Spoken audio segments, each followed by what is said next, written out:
A scientist ran one DNA test. She matched an old graveyard in Maryland against a list of 9.3 million living people. She expected a handful of matches back. What came back was a number 5 digits long. That number rewrote everything historians thought they knew about 27 enslaved people buried on a quiet Maryland hillside. And it means real. Living relatives of theirs could be walking around today with no idea, maybe even people connected to your own family tree. We're not giving you that number yet. First, you need to know what these 27 people actually went through. Once you know that, it's going to hit a lot harder. This is Catoctin furnace. If cases like this, ones that take real digging to bring back into the light, are your kind of thing, hit subscribe. We open a new one every week. It was 1979. A young archaeologist, someone who digs up the past for a living, named Sharon Ann Bernstein, stood in a trench in Frederick County, Maryland. Bulldozers sat nearby, waiting. The state was widening Route 15. Her job was simple: clear the ground so builders could get to work. Bernstein had no idea. She was standing on top of a story that would take 44 more years to come out. She worked under Ronald A. Thomas, the lead investigator on the team. Most of her co-workers were men, but she had real experience digging up old graves. Then she started opening the ground. What she found was a cemetery. It was old. It was unmarked. Weeds and brush covered it completely. No official map showed it existed. But local black families nearby had told stories for generations about a slave graveyard near the old ironworks. An early survey found an estimated 100 graves under that hillside.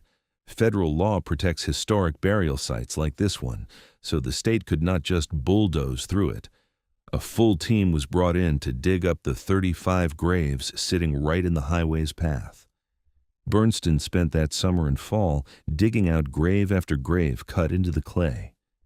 She found wooden coffins in neat rows laid out north to south. Every single one faced east to west. This was a community that buried its dead with real care. So who were these people? Catoctin Furnace was built between 1774 and 1776. Businessman James Johnson built it with his brothers, Thomas, Baker, and Roger. Thomas Johnson later became Maryland's first elected governor. This furnace was tied to the very top of early American power. During the Revolutionary War, that furnace mattered a lot. Enslaved workers melted down iron ore to make cannonballs. Those cannonballs were used by George Washington's army. Some were fired at the siege of Yorktown in 1781. That battle basically ended the war. Think about that for a second. The iron that helped win American independence was made by people who were not even considered citizens. Many of them were not even given full names in the written record. At any given time, 70 to 80 enslaved people worked the furnace.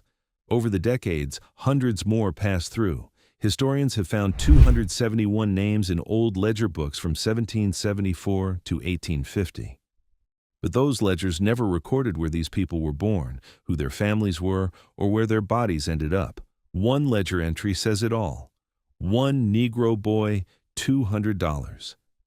That's the entire written record of a human life. The work itself came in stages, and every stage was brutal.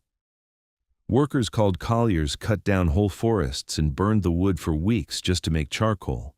Miners broke apart iron ore and limestone with sledgehammers and gunpowder. Workers called fillers climbed the furnace itself, carrying heavy loads to the top and dumping them into a chamber hot enough to melt rock around the clock, day after day. Once the iron melted, other workers shaped it into finished goods: cannonballs, stoves, tools, anything the furnace needed to produce. This was heavy industry, dangerous, exhausting, and built on forced labor for almost 100 years. By the 1840s and 1850s, the furnace began shifting to paid workers. The enslaved workforce was sold off, hired out, or scattered. Within 100 years, the site vanished from official memory completely. The people who forged the iron for American independence lost their names twice. First, the ledger books erased them. Then the land itself did. This story could have ended right here. It almost did. When the 1979 dig ended, nobody had come forward to claim the 35 sets of remains. So the Smithsonian's Natural History Museum took the bones in for long-term storage. For almost 40 years, the people of Catoctin sat in storage boxes. Their bones were safe. But their stories went nowhere. One organization refused to let it end there. The Catoctin Furnace Historical Society is led by Elizabeth Anderson Comer. For over 10 years, her group had one mission: find the living descendants of these enslaved ironworkers. Comer knew normal family tree research would never get there. Before 1870, enslaved people had no last names in the official records. They were written down as property, not people. The 1870 census was the first one to list formerly enslaved Black Americans by their full names. Before that year, the paper trail just stops. So the Historical Society teamed up with local historian Agnes Kane Callum. They brought in bone scientists. Eventually, they brought in some of the top genetics labs in the country. They needed a method that could work around the missing paperwork completely. The team Comer built was an unlikely one. A local historical society brought grant money and community trust. A federal museum held the actual bones. 2 different groups at Harvard worked on the genetics and the history. And a private DNA testing company brought something nobody expected: millions of ordinary people's DNA test results. None of these groups had an obvious reason to work together. It took 10 years of one woman refusing to give up to pull them all into the same room. Comer put it plainly: the search for a descendant community has been the principal quest of CFHS for more than a decade. Catoctin Furnace is an example of the tragedy of slavery writ large, namely, the erasure of the Black population and collective heritage from the area. The team that formed around this project was a serious lineup of talent in American science and history. The Smithsonian took care of the bones. Karen Bruvelheide and Dr. Douglas Owsley led that work.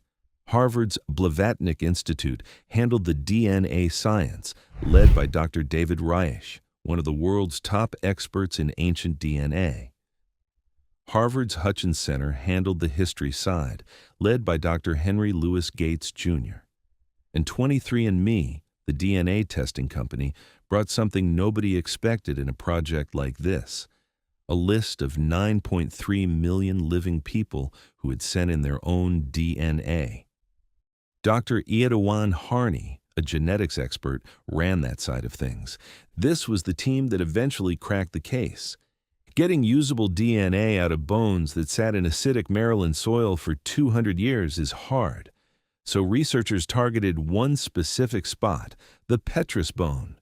That's a small, extremely dense bone deep inside the skull. It protects DNA even after everything else around it is broken down. From there, the real breakthrough happened. Harney's team built a new computer program, a set of rules a computer follows to spot a match. This one was built to find something called identical by descent segments. In simple terms, tiny matching pieces of DNA that 2 people share because they come from the same family line, even generations apart. They ran this program against 23andMe's entire research database. That's millions of ordinary people who mailed in a cheek swab with no idea their DNA might someday connect them to an ironworks from the 1700s. We will come back to exactly what that method found. But first, the skeletons themselves had already told scientists plenty. If a story like this matters to you, a story that fought through 200 years of erasure just to get its names back, hit subscribe. We dig up cases like this every week. By 2020, bone scientist Karen Bruvelheide and her team had finished a detailed new study of the 35 skeletons. In a lot of ways, it felt like the story was already finished. The bones told a brutal story about what these people went through. Their muscle attachment points were deeply worn, a sign of constant heavy lifting. Spinal damage showed up in people barely out of their teens. Bone stress even showed up in children as young as 6 or 8. That means kids that young were already working the furnace. Over 11% of the population had rickets, a bone-softening disease caused by too little sunlight from working in dark charcoal houses all day. Almost half had a severe type of anemia caused by iron-poor diets. 1 in 5 had scurvy, a disease caused by a lack of vitamin C, and 1 adult man's bones showed extreme levels of zinc poisoning. That's direct proof he had been breathing in toxic furnace fumes for years. Even the burials themselves carried meaning. The coffins were built from local oak and chestnut wood. Every single body faced east to west. Inside 3 coffins, researchers found the remains of funeral wreaths made from wild fruit and plum seeds, not cut flowers, a tradition that traces straight back to West African burial customs. 1 grave held a child's coffin placed right on top of an adult woman's coffin, a mother and her baby buried together in grief. It was thorough. It was moving. Anyone reading the 2020 report would think the full story had finally been told. It wasn't. Bones can tell you how somebody lived and how somebody died, but they can't tell you who somebody's family was, and they can't tell you where in Africa their ancestors came from, or whether any of their descendants are alive today. The bone study answered one question: how did they suffer? But it never touched the question the Historical Society had spent over 10 years chasing. Who are they connected to right now? That question to be answered, it needed DNA. In August 2023, the science journal Science published the results. They were anything but modest.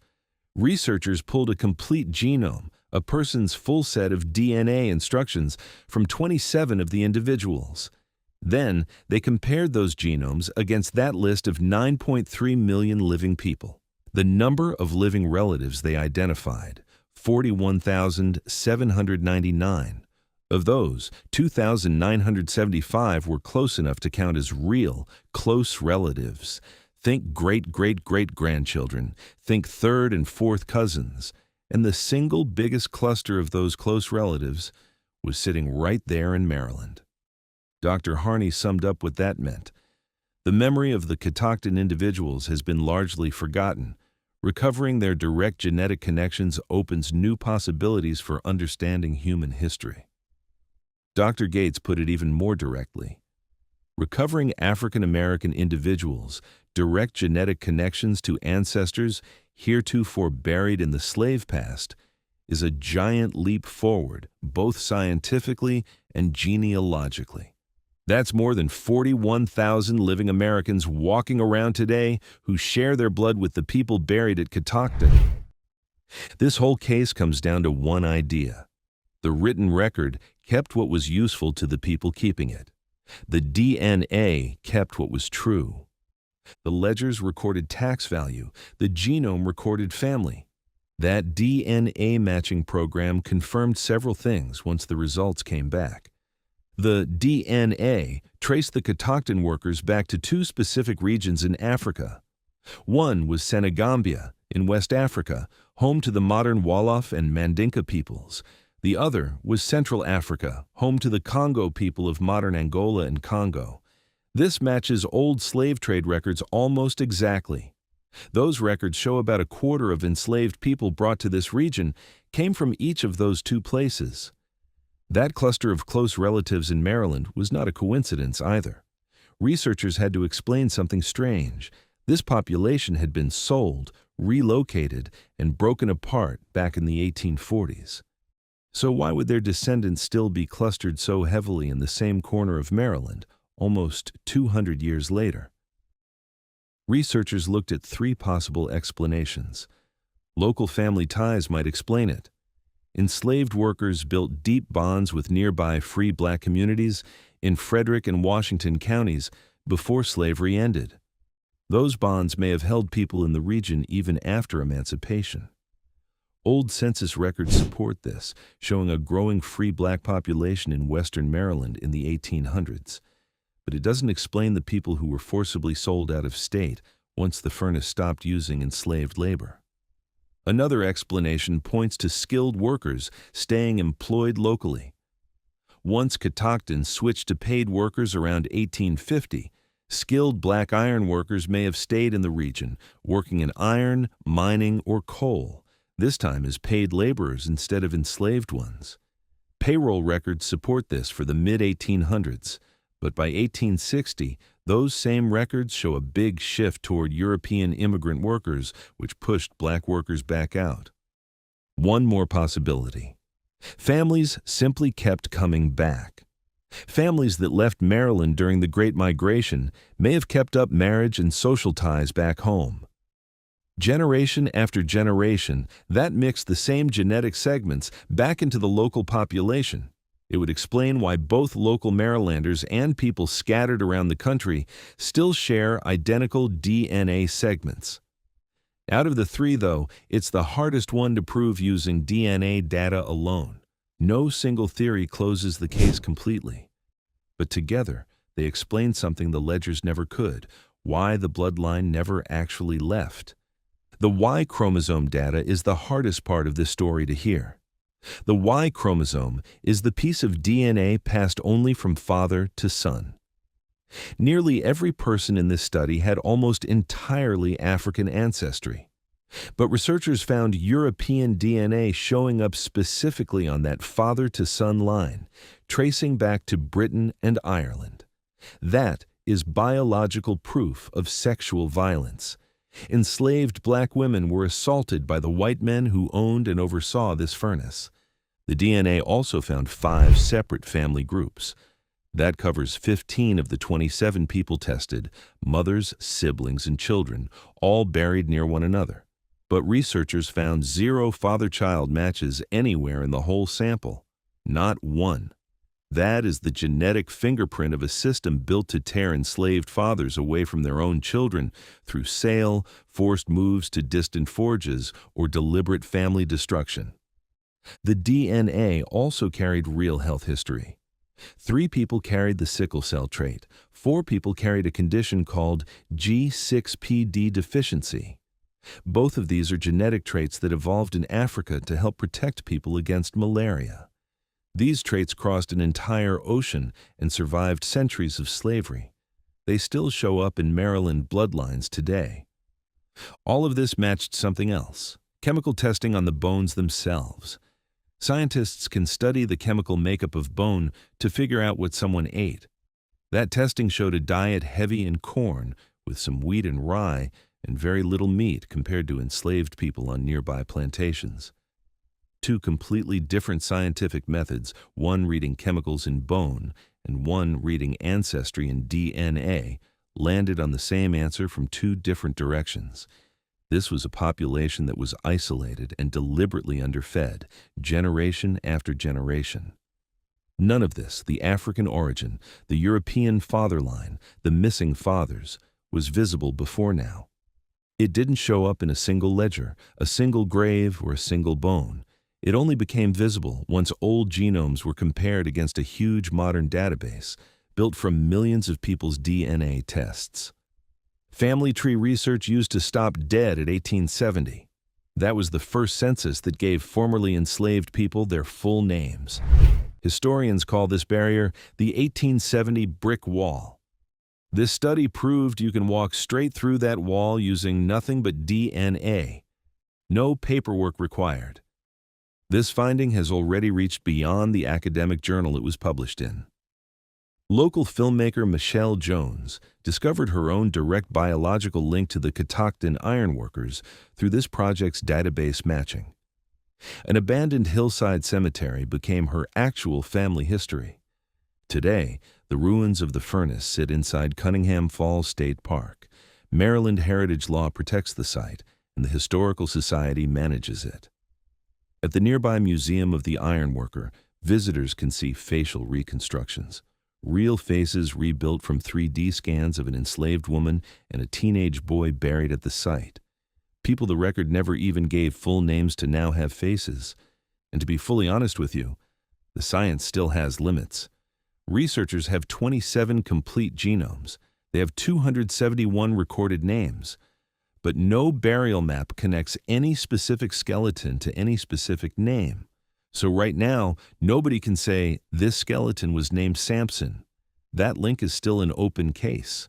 Community gatherings now include public readings of all 271 names pulled from the old ledgers. Names that spent 200 years reduced to a line in a merchant's account book. One question is worth sitting with.